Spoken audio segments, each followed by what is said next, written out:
It's Open Line Friday. Always try to get started on the phones in the first hour. And so we're going to start in Seattle. Eric, welcome, sir. I'm glad you called. Thank you, sir. True honor. Been listening since I was a little kid with my mom and dad. Now I'm trying to get my kids to listen, too, through Mr. Revere version of it. What can I do to help in that regard? How old are your kids? 5, 7, and 9. Well, you know what? Keep them near the radio as you're listening. And don't say anything. But you can laugh or act like you enjoy it a lot. But don't say, little Johnny, I want you to listen. Just let little Johnny see how much you're enjoying it. And kind of like by osmosis, it's going to happen. This is good advice. Yeah, absolutely crazy. You got 3 potential Rush babies out there, and it's time to make it work.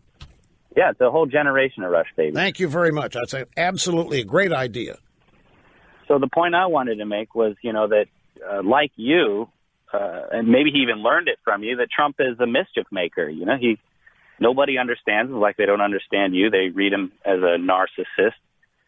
And he's just taking jabs at their own narcissism.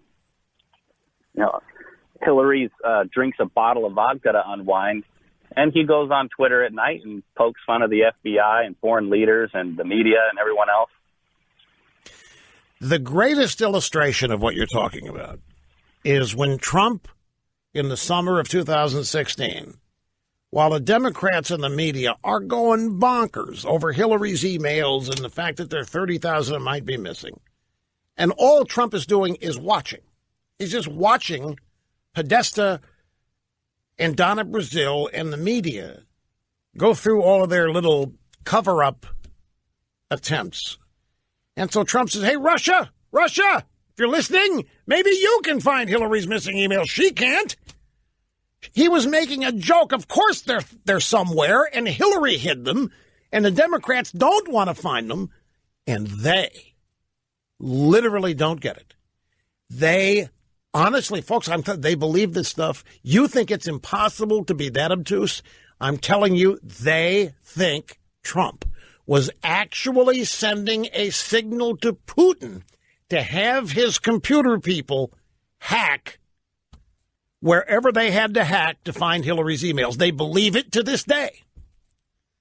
It was one of the greatest moments of parody. He was making fun of them.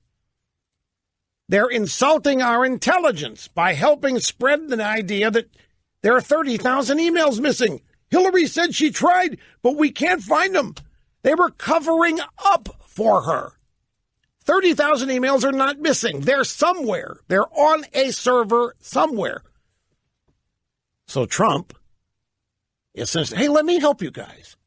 Hey, Russia, maybe you can find the missing, because they're always talking about Trump's colluding with Russia and Russia interfered in the election, the campaign, the Russians are this, the Russians are that. Trump was ramming it down their throats, and they believe it. They believe that's a sign of Trump collusion. So here they've flooded the zone today with Trump White House in chaos stories. And what's Trump do? He sends out a tweet ripping the hell out of Alec Baldwin. And they can't believe it. They think Trump ought to be reacting to what they did. Trump ought to be doing something, responding to us, claiming he doesn't know what he's doing and he's out of control. But there's Trump laughing and yucking it up and having fun, making fun of Alec Baldwin. That's the equivalent of a spit in their eye, spit in their face. That makes them even angrier. Now, you're right, but it's not just mischief. I'm here to tell you once again, these are a bunch of stuffed shirt, arrogant, condescending, little know-it-alls who haven't the slightest idea how people outside their world live and talk.